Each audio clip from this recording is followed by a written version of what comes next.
Donc on va continuer en recevant donc, le docteur Cyril Azif-Thomas, qui est à la fois psychiatre et juriste et directeur de l'espace de réflexion éthique de Bretagne.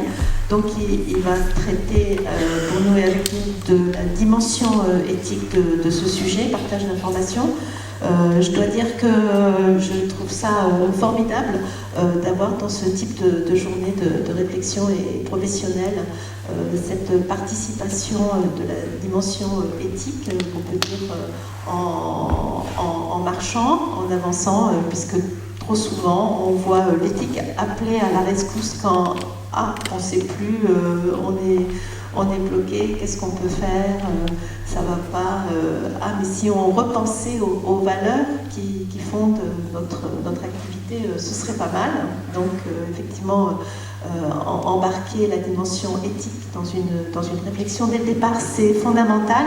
Et puis, c'est d'autant plus d'actualité que le conseil du comité national d'éthique a rendu hier rendu public récemment, hier ou avant-hier, un avis que je vous invite à regarder, à feuilleter au moins, qui est important. Il était temps, il recommande de remettre l'éthique au cœur du système de santé, dans la refondation actuelle du système de santé. Parce qu'on a eu un système, c'est une banalité de le reconnaître aujourd'hui, plutôt orienté vers la performance et qui a plutôt délaissé la relation, l'écoute, la discussion entre soignants. C'est aussi le sujet d'aujourd'hui, donc je voulais vous signaler cette publication qui va éclairer les travaux que nous continuons à mener dans le contexte du projet territorial de santé mentale. Donc Cyril Azif-Thomas, peut-être un premier mot sur l'espace de réflexion éthique de Bretagne. Il s'adresse à qui? À tout le monde? Vous êtes un lieu ouvert, on peut venir vous questionner. Je vais répondre à vos questions, mais je préférais faire à l'ancienne, c'est-à-dire faire cette conférence pour laquelle j'ai été sollicité, et je répondrai à toutes vos questions, y compris les vôtres. Alors pour les rêves, l'espace de réflexion éthique de Bretagne, avant de le définir, j'aimerais simplement vous dire qui je suis, d'où je viens.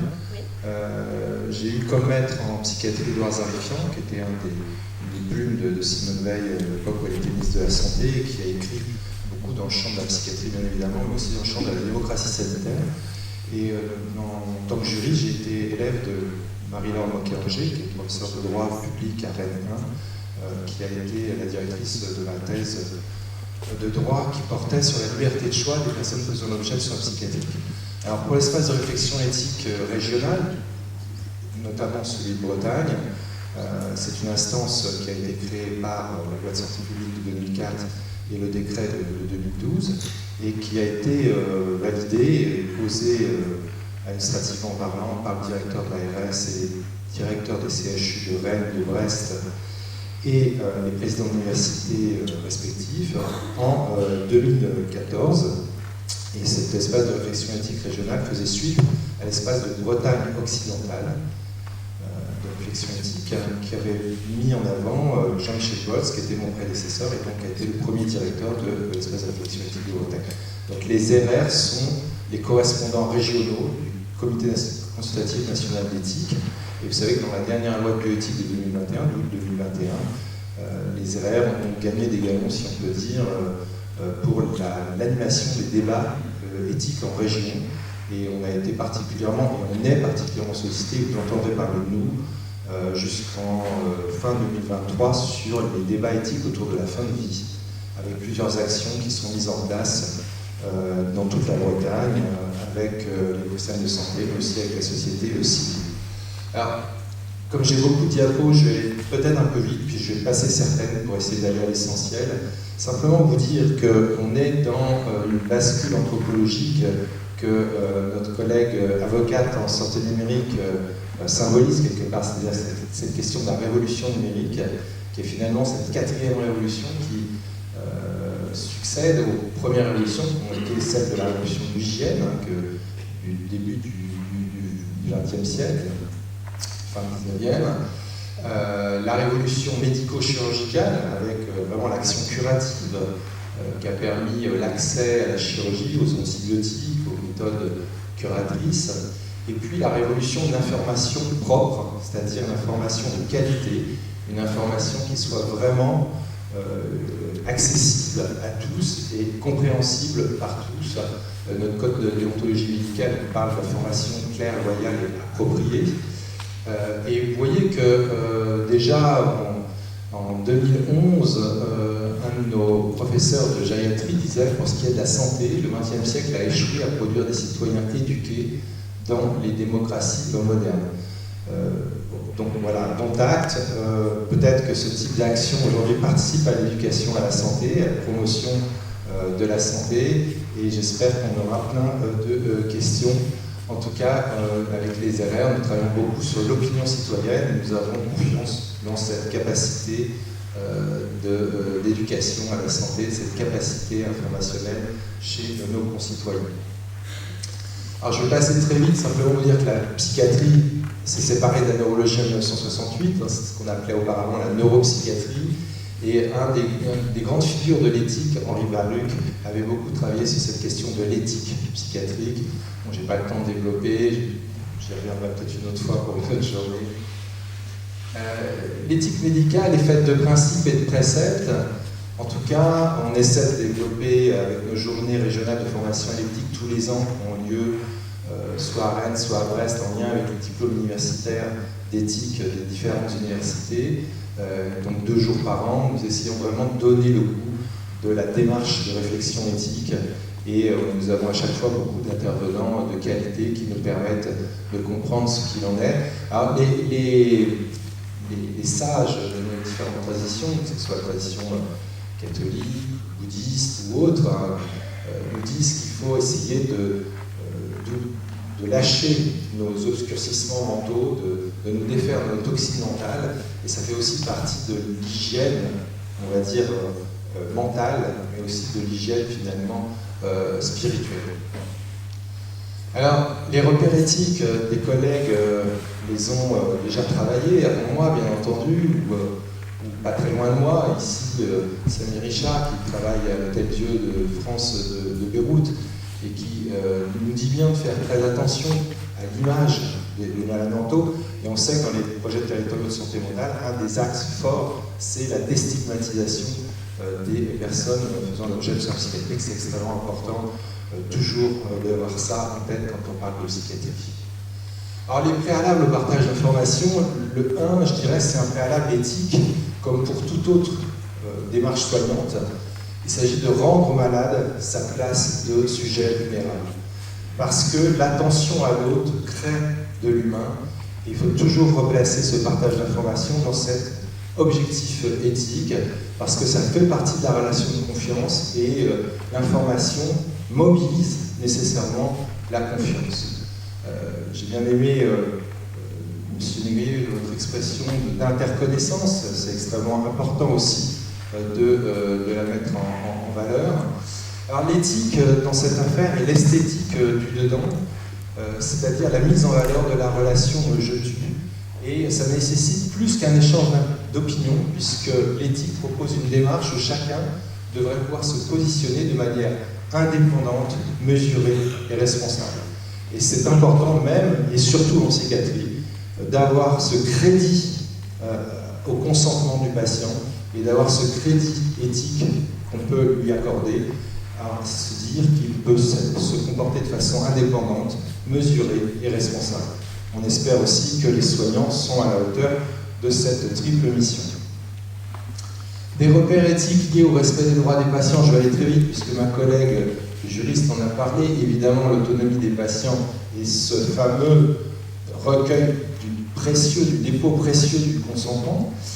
Le droit des relations personnelles et au respect de l'intimité, le droit à une information de qualité, et évidemment la confidentialité. Vous savez que le secret médical en est un des représentants les plus connus, mais on oublie souvent de dire que le fondement du secret médical est éthique plus que déontologique. C'est le fameux serment d'Hippocrate qui n'a pas valeur légale, mais que l'on fait prêter à chaque futur médecin, docteur en médecine. Alors, je ne sais pas pourquoi ça n'apparaît pas, donc j'ai fait la définition du secret sur le changement d'ordinateur, ça s'oublie. C'était pour dire l'importance de l'origine étymologique du secret. En fait, c'est issu de la culture agricole. C'est-à-dire, il y a des choses qu'on met à l'extérieur, il y a des choses qu'on garde à l'intérieur. Et en fait, le secret va avec cette idée de pouvoir. C'est-à-dire que le secret partagé, c'est aussi, d'une certaine manière, on n'y pense jamais, mais c'est aussi une certaine manière de diminuer le pouvoir du médecin. Et ça va bien dans la philosophie de la loi droit des patients de Kouchner de 2002. Les bornes éthiques ne concernent pas que le patient, elles insufflent l'esprit du travail d'équipe. Alors, on a évoqué tout à l'heure la définition juridique de l'équipe. On pourrait dire qu'elle peut se définir comme un groupe clairement circonscrit, identifiable de soignants qui appartiennent à une unité de soins qui assume une tâche commune dans les soins d'un patient et sont liés par le secret professionnel. Le secret professionnel est le ciment qui fait l'identité de l'équipe. De là, la règle du secret partagé. Ce secret-là implique que les soignants peuvent partager entre eux les informations nécessaires à propos d'un patient sans lui demander à chaque fois son consentement. Pas de divulgation hors de l'équipe, sinon on ne serait plus dans cet esprit du secret partagé, sauf recours à un réseau de soins, car il est le prolongement de la coopération en équipe. Lors de la mise en place du processus de soins, les soignants indiquent clairement au patient qui appartient à l'équipe ou au réseau ce qu'il en est. Donc logiquement, le consentement éclairé est requis autant dans la relation de soins que pour le secret partagé. Il y a une sorte de prior consent, de premier consentement pour la communication ultérieure d'informations. Alors, comment faire pour s'y retrouver? Je vous propose d'avoir cette idée de filtre de pertinence, c'est-à-dire que plusieurs professionnels de santé peuvent, sous opposition de notre part, de la part du patient, échanger des informations relatives à la santé afin d'assurer la continuité des soins ou de déterminer la meilleure prise en charge sanitaire possible. Le votre part ou le votre santé, c'est une façon dont vous pouvez poser la question aux patients. Donc l'information va être pertinente quand elle sert à procurer le soin et à assumer ses responsabilités. On est vraiment dans cette idée d'articulation du soin à la responsabilité, y compris celle du patient. Les soignants doivent filtrer l'essentiel de l'accessoire. Les infos sont-elles importantes et nécessaires à la coordination et à la continuité des soins? Sont-elles opératoires afin que chacun assume ses responsabilités? L'idée qu'il faut retenir, c'est que le secret partagé ne doit pas devenir secret propagé. Le secret partagé concerne uniquement des informations pertinentes, nécessaires et non exhaustives afin d'assurer la continuité ou la coordination des soins. Alors pour faire la transition, il est important de se rappeler que le secret d'un homme, c'est les limites de sa liberté. Donc toutes les actions de soins qui auront comme finalité de repousser les limites de cette liberté seront intéressantes, parce que le patient gagnera en autonomie. Une réflexion éthique au ralenti ou aux abonnés absents en psychiatrie, c'est malheureusement parfois ce qu'on fait comme constat, tout simplement parce qu'elle n'est pas suffisamment enseignée, pas suffisamment investie, pas suffisamment valorisée. Mais on sent quand même que maintenant que les espaces de réflexion éthique régionaux se saisissent de ces modalités de travail, et dans la mesure où les diplômes universitaires se généralisent, on a déjà beaucoup plus d'accès à l'éthique du soin psychiatrique. C'est une éthique de la retenue, qui a un fondement juridique très intéressant en ce qui concerne le consentement. Il y a un arrêt fondateur de la Cour d'appel de Lyon de 1955 qui renvoie à une dame qui était venue pour des troubles psychiatriques et qui a eu une sismothérapie, donc ce qu'on appelait des électrochocs, qui en est ressorti avec un bras cassé et qui a dit « mais moi je ne voulais pas qu'on fasse une sismothérapie ». Et le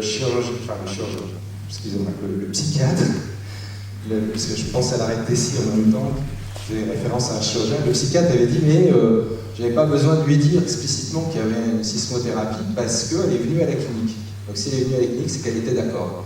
Et le juge a dit non, c'est pas comme ça que ça fonctionne.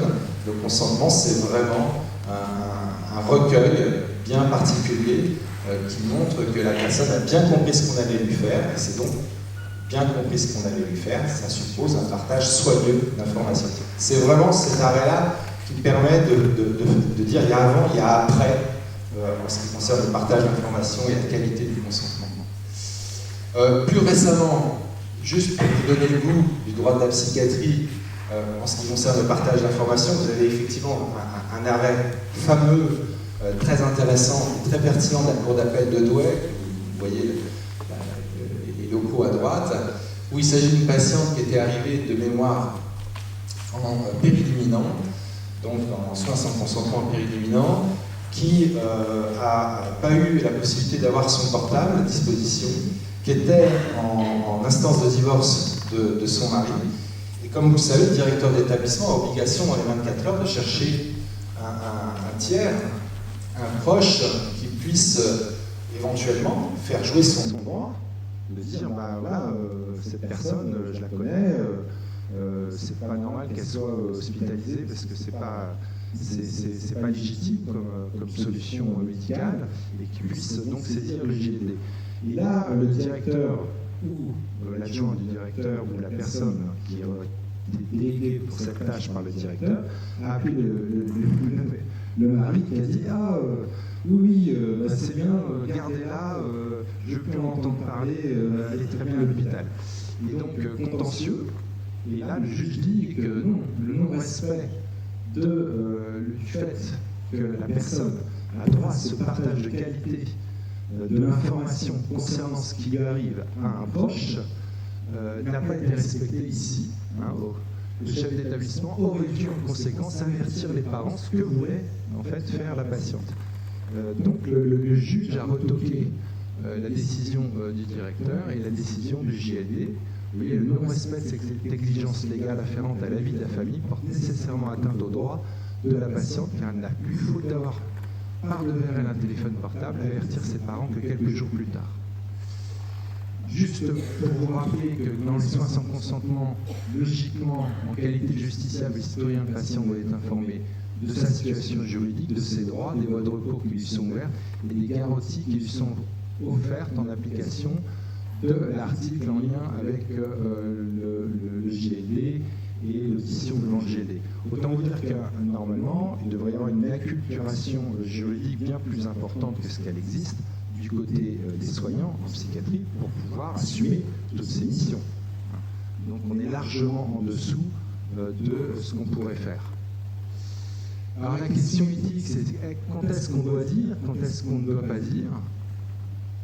Alors les indispensables de la démarche éthique, cerner la problématique éthique. Là, par exemple, cette personne était isolée au plan informationnel. Est-ce que c'est juste de pouvoir soigner dans un état d'isolement informationnel pareil? Et puis d'autres soucis. Identifier aussi les risques éthiques. Les risques éthiques, c'est le fait qu'elle ne puisse pas faire jouer son rôle de justiciable. C'est un déni de justice, d'une certaine manière. Et puis, quel repère éthique et principe dans la conduite du traitement? Alors, pour ne pas aller trop loin, je vais juste effleurer la chose, mais on va évoquer la question du principe de prudence. Emmanuel Hirsch, un grand professeur d'éthique médicale en région parisienne, nous dit « C'est acquérir une maturité de médecin que de savoir que certains gestes ne sont pas banals. » Alors, c'est bien, mais vous m'avez zappé toutes mes diapos en les passant sur votre ordi.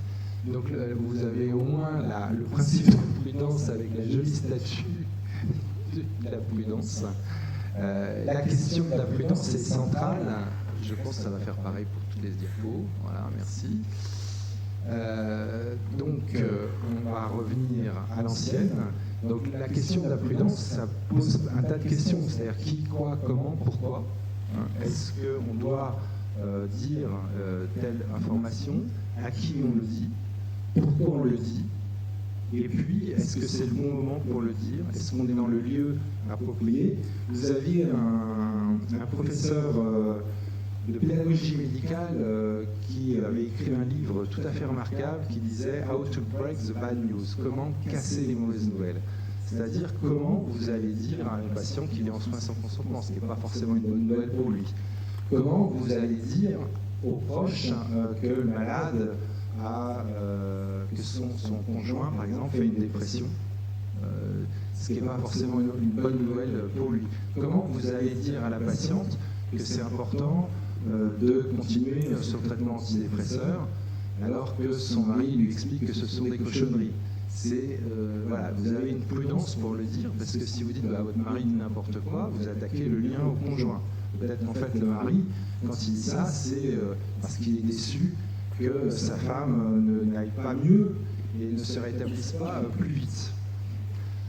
Alors, il faut se référer souvent à la dignité, hein, c'est ça qui est important, la personne est digne d'information, elle est digne de confiance, il faut lui faire confiance dans la possibilité de se rétablir, sinon vous allez avoir des difficultés.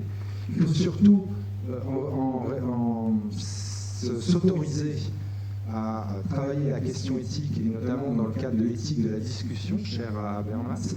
Vous avez ici Monseigneur Dornelas, dont je vous donne quelques idées intéressantes et dont je ne peux pas ne pas parler, puisqu'il a été... il avait été nommé par le pape François essentiellement et surtout pour travailler les questions de bioéthique. Donc c'est vraiment le représentant de la bioéthique de l'Église, mais c'est aussi quelqu'un qui est régulièrement auditionné pour les lois de bioéthique et qui en Bretagne, donc sa pensée est tout à fait intéressante. Il rappelle des choses de bon sens. Les discussions, quand elles sont rapides et non construites, fussent-elles de façon plurielle, sont souvent des approches superficielles. Donc il faut être prudent dans le fait de ne pas donner dans des discussions superficielles, puis il faut aussi investir ce principe de concertation. Donc la dignité du patient, c'est d'abord la dignité d'accéder aux soins. Et c'est ce qui a été dit dans le projet territorial de santé mentale, dans un certain nombre de projets territoriaux. L'important, c'est aussi l'accès aux soins. Et vous savez que dans l'esprit du législateur, les projets territoriaux de santé mentaux ont d'abord et avant tout comme ambition de permettre l'amélioration continue, disait le législateur, à des parcours de santé et de vie, virgule, de qualité, virgule, sécurisé, virgule, sans rupture. Donc vaste dessein et grande ambition du législateur, mais en tout cas ça forcément favorise la dignité, parce que la dignité fonde l'accès aux soins. L'éthique de la discussion, je vous parlais d'Habermas tout à l'heure, plus que le culte du débat pour le débat, il s'agit de rappeler que le prétendu argument d'autorité est inaccessible dans pareille philosophie, qu'on ne saurait recevoir une norme qui ne serait pas soumise à la discussion.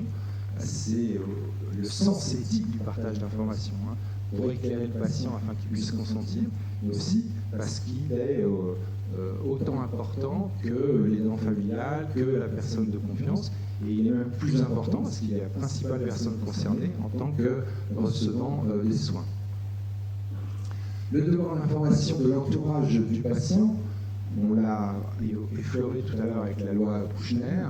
Vous savez que dans les dérogations, si on peut dire, en cas de diagnostic et de pronostic grave, rien ne s'oppose à ce que le médecin délivre des informations sur la santé d'un patient à ses proches, afin que ceux-ci puissent l'accompagner et le soutenir dans sa maladie. Alors, parfois il y a des exceptions, parfois on est obligé de dire, même si le patient ne consent pas, au sens éthique dans tous les cas, on le fait quand il y a une menace de dommages sérieux pour la santé ou pour l'intégrité physique ou psychique du patient ou d'une autre personne, mais il doit y avoir un rapport de proportionnalité entre le dommage évité et l'atteinte causée à la confiance, et le dommage ne peut être évité que par le partage d'informations. Il s'agit de prévenir et de réparer un dommage. Donc il faut rester prudent dans tous les cas si on le fait. Une ligne éthique tripartite, ce que je vous propose pour conclure, c'est cette ligne éthique tripartite, à la fois une écoute fidèle à l'esprit du secret des dires du malade, une empathie dans la concertation avec et au-delà du patient, et une disponibilité pour l'aménagement de la relation de soins. Alors, je vous avais évoqué le filtre de pertinence, c'est la règle du secret partagé, dont je reprends l'idée après ma collègue, c'est-à-dire les grandes questions qu'il faut se poser à chaque fois, mais en fait il faut valider tous ces critères-là si on veut rester éthique. C'est quand on parle de partager l'information supposée secrète, est-ce qu'on la partage à des soignants qui font bien partie d'une équipe ou d'un réseau dont les contours sont clarifiés et connus? Est-ce qu'on a bien été vigilant de savoir à qui on le dit, est-ce qu'elle fait bien partie de l'équipe de soins ou du réseau, est-ce qu'ils assument une mission de soins connue et partagée, c'est une vraie question à se poser, est-ce qu'ils sont soumis au secret professionnel, c'est hyper important, est-ce qu'ils s'engagent dans une concertation finalisée, habitée par une volonté d'alliance thérapeutique, donc de recherche du consentement éclairé du patient, c'est essentiel. Et donc, si vous avez validé tous ces critères, et si l'information que vous transmettez dans le cadre du partage ainsi sécurisée est une information pertinente, utile pour la coordination et la continuité des soins, vous êtes dans cette possibilité d'œuvrer de façon éthique, à mon sens. Après, il y a deux autres règles qui me semblent importantes. C'est évidemment la règle du professionnalisme, c'est ce qui est symbolisé par le serment d'Hippocrate, le secret médical, et puis surtout cette règle de loyauté avec le malade si on est dans des rapports avec des tiers. C'est-à-dire que moi j'ai connu, et je vais finir là-dessus, une petite anecdote, l'époque où moi j'ai toujours été dans le champ du sujet âgé. Donc lorsqu'on était en moyen de séjour, par exemple, le chef de service et le cadre de santé réunissait la famille sans le malade et projetait ce qui allait être fait dans l'avenir. Donc on parlait de l'entrée en EHPAD, de qu'importe. Enfin, le projet était fait sans patient. Bon, ça, c'est juste plus possible aujourd'hui si on a en tête la règle de loyauté. La règle de loyauté, c'est qu'on réalise le projet d'abord et avant tout avec le malade. Et si on accueille les proches pour en parler, on demande l'autorisation au patient, que les proches assistent au rendez-vous et on réalise avec l'ensemble du groupe concerné le projet. Mais c'est vraiment important de garder cette idée de loyauté. Donc, soins psychiatriques et soins psychiques entre partage et secret. Édouard Zarifian, mon maître en psychiatrie, disait que soigner une personne souffrant d'un trouble psychique est possible tout en respectant sa singularité, ses différences et même les aspects de sa liberté individuelle qui sont dérangeants pour les autres. Un psychothérapeute n'est pas un juge chargé d'appliquer des lois pour garantir l'ordre public. Voilà, je vous remercie pour votre attention. Merci beaucoup. Pour cet éclairage, vous restez quelques minutes, on a peut-être quelques précisions, quelques questions de sollicitation auprès de... Je suis désolé pour les diapos, ce n'était pas prévu. Bon, les diapos seront donc transmises à l'ensemble des participants et je pense qu'on vérifiera avant transmission que tout est bien imprimé, lisible, etc.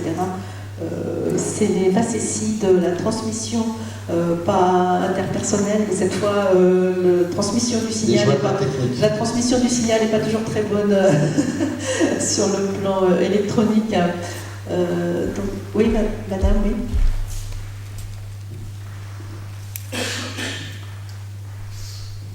Je suis Valérie Pillman, je suis cadre de santé à la Fondation Saint-Jean-du-Dieu.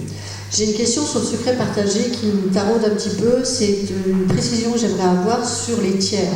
C'est-à-dire parfois, dans une unité de soins, on a des informations qui nous sont confiées au niveau des tiers, que l'on marque dans le dossier de l'usager en mettant l'information tiers. Et ce qui m'interpelle particulièrement, c'est aussi ces informations qu'on a sur des mineurs. Et après, quand ils sont majeurs, ils ont aussi un droit d'accès à leur dossier, sauf que ces informations, elles ne sont pas divulgables. Donc j'aimerais bien avoir une précision sur le côté légal. Qu'est-ce que c'est un tiers? Qu'est-ce qu'on doit noter? Qu'est-ce qu'on ne doit pas noter? Qu'est-ce qu'on peut transmettre? Qu'est-ce qu'on ne peut pas transmettre aussi? Je ne sais pas si ma question est claire. Oui, enfin, je pense que la collègue pourra m'aider le cas échéant, mais d'abord, je voudrais vous dire que le tiers, il faut vraiment s'assurer qu'il est un tiers qui est susceptible d'agir dans l'intérêt du patient, pour reprendre les formules jurisprudentielles du Conseil d'État. C'est-à-dire que quelqu'un qui appelle dans un service de psychiatrie, allô, je voudrais savoir si Madame Attel est dans le service, est-ce qu'elle est bien hospitalisée. Vous n'avez pas à répondre, parce que si vous répondez, vous donnez une information qui est couverte par le secret médical et le secret professionnel. Donc déjà, voilà, est-ce que c'est un tiers susceptible d'agir dans l'intérêt du patient? Ça, c'est la première grande question.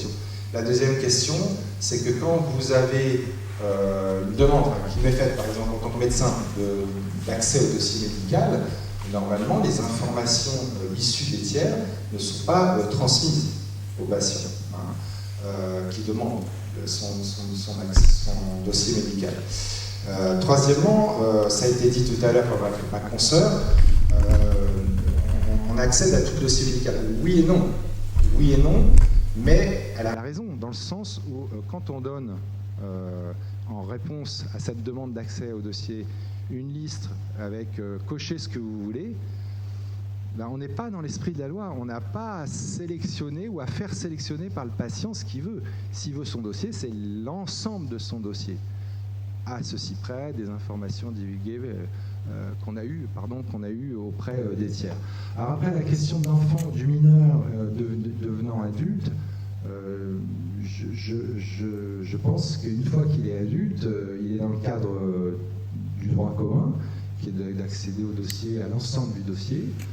Mais vous ne pourrez pas, je ne vois pas comment vous pourriez imposer, sauf saisie judiciaire du dossier, pour des raisons de procès impliquant le médecin, l'équipe soignante ou que sais-je. Vous ne pouvez pas imposer à un médecin de, donner ses notes personnelles et deux, de donner les informations obtenues via des tiers. Dans la mesure où vous les obtenez pour le dossier médical, si vous avez bien travaillé le premier niveau que je vous ai donné, c'est-à-dire un tiers susceptible déjà dans l'intérêt du patient, ce sont des informations qui vont servir pour les soins. Mais voilà, c'est le cadre légal actuel. Ça rejoint peut-être ce que vous venez d'exposer. Comment on peut placer le curseur entre le besoin de connaître les antécédents et le droit à l'oubli, le fameux droit à l'oubli Alors, le droit à l'oubli, vous voulez développer? Oui, alors, le droit à l'oubli dans le cancer, c'est encore autre chose. Le droit à l'oubli, et le droit, tout à l'heure, ce qui a été évoqué, le droit à l'oubli de certaines situations pathologiques précédentes, qui sont inscrites dans des dossiers figés dans le marbre. On parlait tout à l'heure, il a été évoqué tout à l'heure, le droit de suppression de certaines données qui sont accordées. Je ne suis pas spécialisé à ce point. Moi, ce que je sais, c'est qu'il n'y a pas de casier, casier psychiatrique, si vous voulez. Ça, c'est depuis la loi de 90. C'est-à-dire quand le patient sort de l'hôpital psychiatrique, enfin du centre hospitalier psychiatrique, ses antécédents lui sont pas opposables. Il n'y a pas de casier psy comme on le formule de façon un peu résumée et un peu caricaturale pour dire les choses. C'est-à-dire qu'il recouvre l'ensemble de ses droits et libertés. Ça, c'est la règle pour chaque usager. Maintenant, le droit de rectification de données dans un dossier, je passerai bien le micro à Marguerite, je ne le maîtrise pas, je pense que c'est plus voilà. Je ne sais pas si c'est un cadeau. Non, je pense qu'effectivement, il y a un droit à la rectification et à l'exactitude des données qui doivent figurer au dossier. Maintenant, j'imagine que c'est quand même relativement subjectif, que probablement que le médecin et les patients n'ont pas la même définition de l'exactitude. J'allais répondre la même chose que vous, parce qu'en fait, quand vous regardez bien, je caricature un peu pour vous faire bien comprendre ce que je veux dire. Vous allez être hospitalisé une première fois en psychiatrie à Lille, n'importe quoi. Diagnostic dans le dossier, hystérie. Vous êtes hospitalisé le lendemain à Quimper, quelques années après à Quimper. Diagnostic dans le dossier, paranoïa. Vous êtes hospitalisé dans un troisième hôpital, diagnostic retenu, schizophrénie. Je caricature, évidemment, c'est pas souvent tout le temps comme ça. Alors vous allez faire rectifier quoi? Hystérie, schizophrénie, paranoïa. C'est compliqué la psychiatrie, c'est très subjectif. Il y a des moments où vous avez le droit de faire un épisode psychotique sans être psychotique à vie. Donc vous pouvez avoir un délire, un épisode délirant à un moment donné que vous ne referez pas dans le restant de votre vie. Et effectivement, le premier hospitalisation va plutôt retenir le diagnostic de personnalité, le deuxième va plutôt retenir l'état pathologique immédiat, et le troisième, on va encore retenir autre chose, parce qu'avec l'évolutivité et l'histoire de vie, on se dit, ah bah oui, là c'est plutôt maniaco-dépressif, parce que en fait, la première fois c'était la dépression, le lendemain c'était un état maniaque. Donc en fait, vous allez faire rectifier quoi? Donc, je pense que ça dépend de ce que vous voulez faire rectifier nommément. j'ai envie de répondre comme ça par une autre question. Il n'y a pas vraiment de réponse gravée dans le marbre, à mon avis. Oui, je vous attends. Karine Dubois, je suis cadre supérieur de la pédopsychiatrie, l'association Pierre de Bretagne. Une question qui concerne l'accès au dossier médical, justement pour les mineurs. Nous avons de plus en plus de demandes d'accès au dossier médical de la part des représentants légaux. Dans quelle mesure on doit demander l'accord du jeune, en fait, de l'enfant? Est-ce qu'on a une limite d'âge? C'est quoi? Est-ce que le représentant légal de fait demande, et voilà, mais rarement on recueille, en fait, pour pas dire jamais, on recueille le consentement de l'enfant, en fait. Alors je vais étendre ça aux personnes en soins sans consentement, parce que les personnes en soins sans consentement, dans la mesure où elles ne peuvent pas consentir, elles ne peuvent pas contracter, comme le mineur. Et en fait, de toute façon, je vais répondre par l'éthique plus que par le droit, là, pour le coup. C'est pas, vous avez peut-être un ado à la maison ou un enfant, quand vous décidez quelque chose, sauf erreur, généralement vous prenez l'avis quand même de votre ado, de votre enfant, vous ne décidez pas sans lui. C'est pas parce qu'une personne en soins sans consentement a tel ou tel trouble mental qu'il ne faut pas lui demander son avis non plus. Donc, et d'ailleurs, la loi prévoit dans les soins sans consentement qu'à chaque projet de décision de soins sans consentement, vous partagez l'information avec le patient et vous le tenez au courant de ce qu'il en est et vous lui demandez son avis.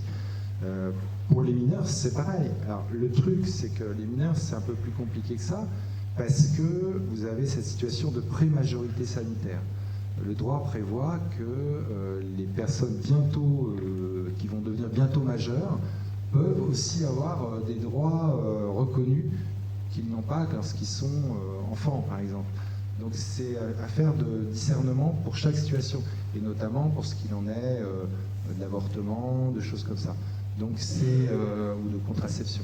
Donc c'est voilà, c'est vraiment fonction, je dirais, de la dimension citoyenne que prend l'enfant en réalité. Oui, une dernière question, je crois. Bonjour, Simon, je travaille dans un CCAS, je ne travaille pas du tout dans le milieu médical. Et je me pose la question de comment travailler avec les gens qui ne travaillent pas dans le milieu médical. Parce que j'entends beaucoup de collègues qui ont beaucoup de mal à travailler avec le milieu médical et beaucoup de gens dans le milieu médical qui nous parlent beaucoup de leur cadre que vous présentez là, depuis le début de la matinée. Et j'ai l'impression qu'en fait, il n'y a pas de... où on ne se donne pas les moyens d'avoir un cadre clair pour pouvoir travailler ensemble. Ce qui fait qu'on prend beaucoup, enfin moi, depuis que je vous entends depuis ce matin, on parle beaucoup de la relation au patient, voire de la relation aux parents, enfin de la famille, pas du tout de tous les autres cadres de vie des gens qui sont hospitalisés, voire des enfants. Moi je travaille avec des parents d'enfants, et la discussion est presque impossible avec le milieu médical, alors qu'on ne cherche pas spécialement à avoir des infos médicales, mais plutôt des conseils.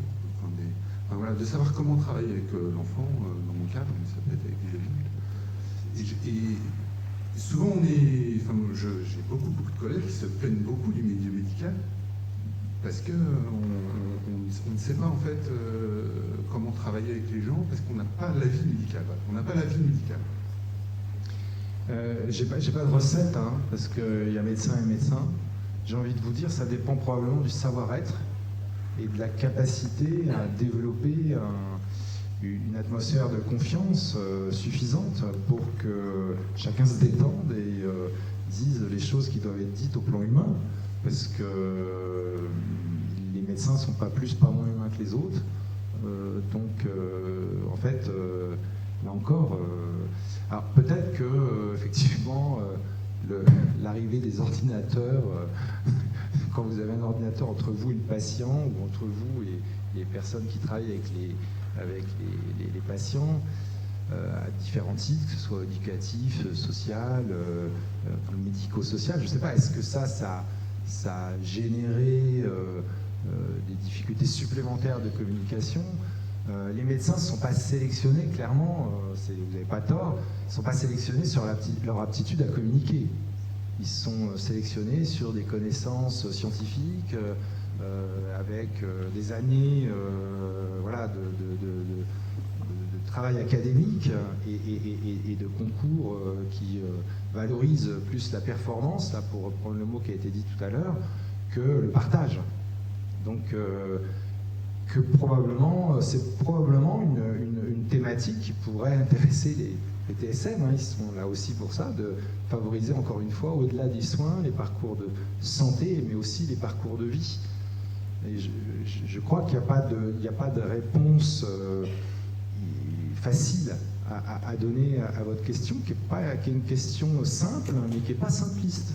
Je vous remercie de la poser parce que ça nous donne envie de réfléchir, quoi, comment on peut faire, quoi, vous voyez. C'est un excellent programme pour un atelier de cet après-midi. Donc vous restez avec nous cet après-midi? Bon, parfait. Voilà, c'est la thématique numéro 1 de l'atelier. Voilà, cet après-midi, travailler les articulations entre les différents champs. Vu que c'est un sujet complexe, il demande un temps de réflexion collectif. Donc on vous attend donc en atelier et en synthèse tout à l'heure à ce sujet. Il y a peut-être d'autres questions, d'autres interventions, mais on revient en discussion en fin de matinée après donc une petite pause. Une intervention de Christian Rioux, une présentation de retour d'expérience et on aura encore quelques instants de discussion en fin de matinée avant le temps du déjeuner. Donc là, vous avez une dizaine de minutes de pause café et on se retrouve tout à l'heure, donc à 11h40. Merci à vous, docteur Aziz Thomas, pour cette intervention. Et donc à suivre.